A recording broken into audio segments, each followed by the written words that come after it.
அன்பான ஆன்மீக அன்பர்களே, உங்கள் அனைவருக்கும் அறிவழகனின் அன்பு வணக்கம். நடப்பு பராபர வருஷம் வைகாசி மாசம் 12ஆம் தேதி செவ்வாய்க்கிழமை, அதாவது 26/5/2026 அன்று கடந்த ஓராண்டாக மிதுன ராசியில் சஞ்சாரம் செய்து கொண்டிருந்த குரு கிரகமானது 26/5/2026 செவ்வாய்க்கிழமை காலை 11:07 கடகலக்கண வேளையில் மிதுன ராசி புனர்பூசம் 3ஆம் பாதத்திலிருந்து புனர்பூசம் 4ஆம் பாதம் கடக ராசிக்குள் பிரவேசிக்கிறது. எனவே இனிவரும் சுமார் ஓராண்டு காலம் கடகராசி சஞ்சாரம் செய்ய போகும் இந்த குரு கிரகம் சிம்ம ராசிக்கு அஷ்டம சனியும் நடப்பதால் இந்த குரு பெயர்ச்சியினால் ஏற்படக்கூடிய பலன்களையும் பரிகாரங்களையும் இனி நாம் காண்போம். பொதுவாக இந்த ஆண்டு திருமண தடை நீங்கி பலருக்கு, இந்த சிம்மராசிக்காரர்களுக்கு குறிப்பாக சாரதோஷம் உள்ள பெண்களுக்கும் கலத்திர தோஷம் உள்ள ஆண்களுக்கும் கூட திருமணம் நிறைவேறுவதை காணலாம். குழந்தை பாக்கியம் இல்லாதவர்களுக்கும் மருத்துவ பரிசோதனையால் குழந்தை பிறப்பை எதிர்பார்க்கும் பலருக்கும் ஆண் குழந்தை அதிகமாக பிறக்க வாய்ப்புண்டு.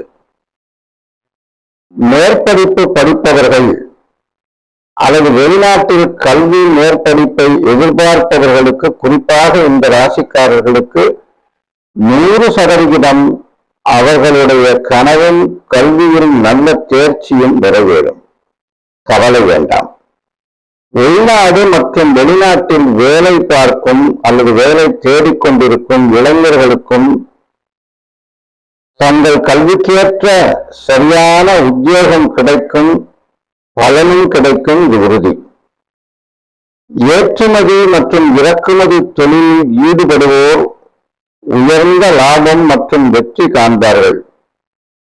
இந்த ராசிக்காரர்களில் ஜாதகத்தில் சனி நீசம் பெற்ற ஜாதகர்கள் மற்றும் சனி மறைவு பெற்ற ஜாதகர்களுக்கு, வகை பெற்ற ஜாதகர்களுக்கு, சிலருக்கு நீரினால் கண்டமோ அல்லது பொருட்கள் திருடு போவதோ அல்லது வெறிநாய் கடிக்கும் அபாயமோ அல்லது கடன் போன்ற பிரச்சனைகளால் அவமானத்தால் அயலூருக்கு ஓடிப்போகும் நிலையோ, இவற்றில் ஏதேனும் ஒன்று நடைபெற வாய்ப்புள்ளது. எனவே இந்த சிம்மராசிக்காரர்களில் மிக மிக கவனத்துடன் இருக்க வேண்டிய நபர்கள் இவர்கள். இவர்கள் சந்திராஷ்டம தினங்களில் நீண்ட தூர பயணம் மேற்கொள்வதை இரவு நேரத்தில் தவிர்ப்பது நல்லது. நெருப்பு, பூமி அதிர்ச்சி, நிலச்சரிவு போன்றவற்றால் பாதிப்புகள் ஏற்பட வாய்ப்புள்ளது. மிகவும் கவனம் தேவை. இதோ நான் மிகவும் பயமுறுத்துவதற்காக இவற்றையெல்லாம் கூறுகின்றேன் என்று இந்த ராசிக்காரர்கள் தவறாக கருத வேண்டாம். அஷ்டமச்சனி ஆளையே தாக்கும் என்பதால் மருத்துவமனைகளில் பாதிக்கப்படுவோர் எண்ணிக்கை இந்த ஆண்டில் இந்த ராசிக்காரர்களுக்கு அதிகம் ஏற்பட வாய்ப்புண்டு. எனவே கவனமுடனும் எச்சரிக்கையுடனும் இருக்க வேண்டும் என்பதற்காக குறிப்பிட்டேன்.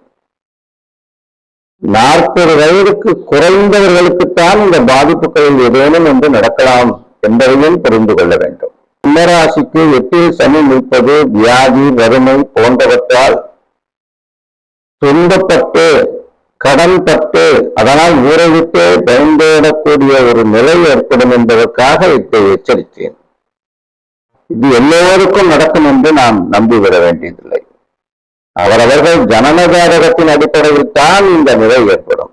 எனவே ஒரு ஜோதிடரை பார்த்து தன்னுடைய நிலையை தெரிந்து கொள்வது நல்லது இந்த சிம்மராசிக்காரர்களுக்கு குறிப்பாக. எனவே 40 வயதுக்கு உட்பட்ட இளைஞர்கள் மற்றும் கன்னி பெண்கள் மிக மிக எச்சரிக்கையுடனும் கவனத்துடனும் இந்த ஆண்டு இருக்க வேண்டும்.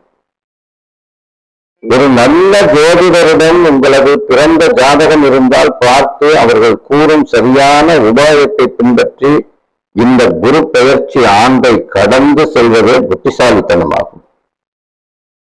இரும்பு, அலுமினியம் மற்றும் கிரானைட் கற்களும் நவரத்தினங்களும் பித்தளை, காப்பர் போன்ற உலோகப் பொருட்கள் வியாபாரம் செய்வோர் அல்லது சிற்ப கலைக்கூடம் பிசினஸ் செய்வோர், புரோகிதம் செய்வோர், கோவில் பூசாரிகள் வேலை செய்வோர், கோவில் கட்டுமான வேலை செய்வோர் போன்ற ஊழியர்களுக்கு இதுவரை நான் சொன்ன அந்த தீய பலன்கள் ஏதும் நடைபெறாது. மாறாக அவர்களுக்கு வெற்றியும் புகழும் லாபமும் இருக்கும். விவசாயிகளுக்கு இந்த ஆண்டு இந்த ராசிக்காரர்களுக்கு சிறப்பான பலன்கள் இருக்கும், கவலை வேண்டாம். சிம்மராசிக்கார ஆண்கள் அல்லது பெண்கள் இருபாலாருக்கும் பெருத்த துன்பங்களை அனுபவிக்கும் நிலை சிலருக்கு ஏற்படலாம். கவனமாக இருக்க வேண்டும்.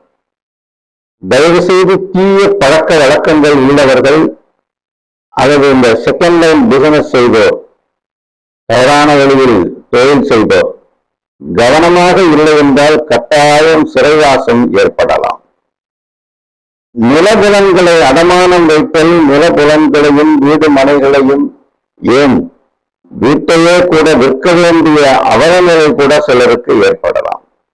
ஒருவேளை அவர்களுக்கு ஜாதகப்படி சனி யோகாதிபதியாக இருந்து அந்த திசையில் நடந்து கொண்டிருந்து அவர்களுக்கு இது இரண்டாவது 7ரை சனி காலமாக இருக்கும் பட்சத்தில் 30 வயதை தொட்டவர்களுக்கு மிக மிக நன்மையான பலன்கள் நடக்கும் என்பது உறுதி. இந்த ஆண்டு பொங்கு சனி நடப்பவர்கள் திடீர் அதிர்ஷ்டங்களை எதிர்பார்க்கலாம். பங்கு மார்க்கெட்டில் ஈடுபடுவோர் எச்சரிக்கையுடனும் கவனத்துடனும் ஈடுபடுவதே புத்திசாலித்தனம். இந்த ராசிக்காரர்களுக்கு நான் கொஞ்சம் அதிகப்படியான துன்பங்களையும் குறைந்த அளவே நன்மைகளையும் கூறியதை நீங்கள் உணர்ந்திருக்கலாம். மேற்கண்ட எதையுமே உங்களை பயமுறுத்த நான் கூறவில்லை, எச்சரிப்பதற்காகவே குறிப்பிட்டேன் என்பதை புரிந்து கொள்வீர்கள் என்று நம்புகிறேன். இந்த ராசிக்காரர்கள் ஒவ்வொரு சனிக்கிழமை தோறும் பரிகாரமாக காலை 9 to 10 மணிக்குள், ராகு காலத்திலோ 10:30 மணிக்குள், அல்லது ஞாயிற்றுக்கிழமை மாலை ராகு காலமான 4:30 to 6 மணிக்குள் தெற்கு பார்த்த கால பைரவர் சன்னதியிலோ அர்ச்சனை மற்றும் அபிஷேகங்கள் செய்து வழிபட்டு வந்தால் சூரியனை கண்ட பனி போல உங்களது துன்பங்கள் விலகும் என்பது சத்தியம். இந்த 8ஆம் தேதி பிறந்தவர்கள் வெறும் தனி தங்க மோதிரம், அதாவது எந்த கல்லும் படிக்காத மோதிரத்தை அணிவதுதான் நற்பலனை தரும். வெள்ளி அல்லது பிளாட்டினத்திலும் அவர்கள் வலதுகை மோதிர விரலில் வெறும் வெள்ளி அல்லது பிளாட்டினம் மோதிரம் கூட அணிந்து கொள்ளலாம். நல்லதே நடக்கும், நம்புவோம். நம்பினார் கெடுவதில்லை. இது 4 மறை தீர்ப்பு. வாழ்க வளமுடன் அனைவரும். நன்றி, வணக்கம்.